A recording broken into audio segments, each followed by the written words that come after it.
అదే RTV app వార్తల్ని క్షణాల్లో చదివే అవకాశం ఉంటుంది. ఒక న్యూస్ పేపర్, ఒక టెలివిజన్ ఛానల్ మీ చేతుల్లో ఎప్పుడూ ఉంటాయి. గత ప్రభుత్వ హయాంలో విచ్చలవిడిగా గంజాయి ఉందని చెప్పి అనేక ప్రచారాలు జరిగినప్పటికీ అది వాస్తవమే. ఇక్కడ ఉన్నటువంటి విద్యార్థులు కానీ యువకులు కానీ డ్రగ్స్కి బానిసలుగా మారి చెడు వ్యసనాలకి అలవాటయ్యి బీభత్సంగా పాడైపోయే పరిస్థితి కనిపించింది. మరి నూతనంగా ఎన్డీఏ ప్రభుత్వం అధికారంలోకి వచ్చినప్పటికీ కూడా మన హోమ్ మినిస్టర్ గారు స్టేట్మెంట్ ఇచ్చారు, మొట్టమొదటిలోనే చర్యలు తీసుకుంటున్నామన్నారు. కానీ ఇంకా ఎక్కడ పరిస్థితి అక్కడగానే ఉంది. విశాఖ నగరంలో విచ్చలవిడిగా ఎక్కడ చూసినా గంజాయి ముఠా కనిపిస్తూ ఉంది. మరి రైల్వే స్టేషన్లో కానీ బస్ స్టేషన్లో కానీ విపరీతంగా గంజాయి ముఠా పట్టుతున్నా కూడా ఇంకా విచ్చలవిడిగా అవడానికి కారణం ఎందుకంటే సరైన నిర్ణయాలు తీసుకోక, సరైన చర్యలు తీసుకోక ఇలాంటి సంఘటనలు జరుగుతున్నాయి.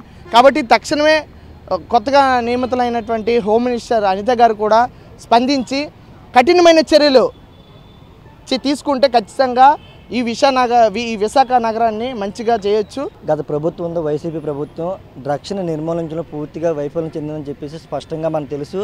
దాని బారిన పడినటువంటి అనేక మంది విద్యార్థులు, యువత కూడా వారి ఆరోగ్యం నష్టపోయి, వారి తల్లిదండ్రులు కూడా నష్టపోయి రోడ్డున పడే పరిస్థితి కూడా మనం స్పష్టంగా చూసాం.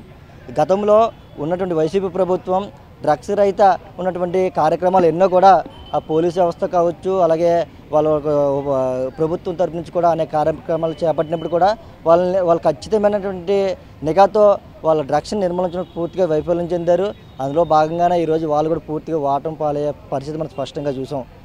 ఈ విశాఖపట్నం కేంద్రంగా చూసుకున్నా సరే ఎక్కడికెక్కడ విచ్చలవిడిగా కూడా డ్రగ్స్ అలాగే గంజాయి కూడా విపరీతంగా పెరిగే పరిస్థితి కనపడుతుంది.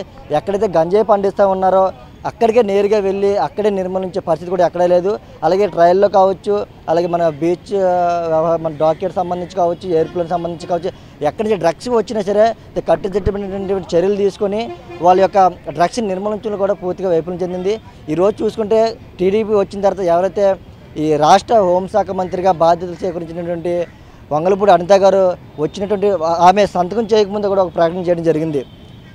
డ్రగ్స్ రహితగా ఇక రాష్ట్రాన్ని అభివృద్ధి చేస్తాము, విద్యార్థులు యువత భవిష్యత్తు కాపాడుతాము, డ్రగ్స్ తీసుకోవాలంటే అమ్మాలంటే వాళ్ళకు ఉచ్చపోయించే విధంగా మేము చర్యలు తీసుకుంటామని చెప్పేసి పోలీసు వాళ్ళకి స్పష్టంగా ఇన్స్ట్రక్షన్స్ ఇచ్చాము. 8:30 నుంచి 9 గంటల లోపు ఎక్కడ గుంపులుగా ఉన్నా సరే ఎక్కడ కూడా డ్రగ్స్ సేవించడం కనిపించే కఠినమైన చర్యలు తీసుకుంటామని చెప్పేసి, అలాగే వాళ్ళకి 100 days టార్గెట్గా చూసుకొని ఎక్కడికెక్కడ తనిఖీలు చేసే పరిస్థితి ఈరోజు మనం స్పష్టంగా చూస్తూ ఉన్నాము. ఇదే కంటిన్యూ ఏదో ప్రకటనలకే మీరు పరిమితం అవ్వకుండా ఇది మీరు రాబోయే రోజుల్లో కూడా కంటిన్యూ చేసి కట్టుదిట్టమైన చర్యలు తీసుకొని ఏదైతే డ్రగ్స్ రహిత రాష్ట్రంగా మీరు అభివృద్ధి చేయాలని చెప్పేసి మీరు అలాగే ఈ విద్యార్థులు యువత యొక్క భవిష్యత్తు కాపాడాలని చెప్పేసి కూడా ఈరోజు విశాఖవాసులుగా మేము స్పష్టంగా తెలియజేస్తాను. డ్రగ్స్ కానీ గంజాయి కానీ డెఫినెట్గా ట్రాన్స్పోర్టేషన్ ఎలా జరుగుతుంది, అక్కడెక్కడ ప్రిపేర్ అవుతుంది, వీటన్నిటి మీద కూడా కంపల్సరీగా ఇంటెలిజెన్స్ని కొంచెం అప్రమత్తం చేస్తాం, డిపార్ట్మెంట్ వాళ్ళంతా అప్రమత్తం చేస్తాం. ఎక్కడ కూడా గంజాయి అనేది పంట కూడా లేకుండా చేయాలి, అది మెయిన్ ఎజెండా. అది ఆల్ ఆఫ్ సడన్ ఈ రోజు నేను చేసేస్తాను లేకపోతే రేపు చేసేస్తాను అని చెప్పట్లే, అది గ్రాడ్యువల్గా జరిగే పరిస్థితి. కాబట్టి కంపల్సరీగా ఉక్కుపాదం అయితే మోపుతాము, గంజాయిని ఇమీడియట్గా అరికడతాం.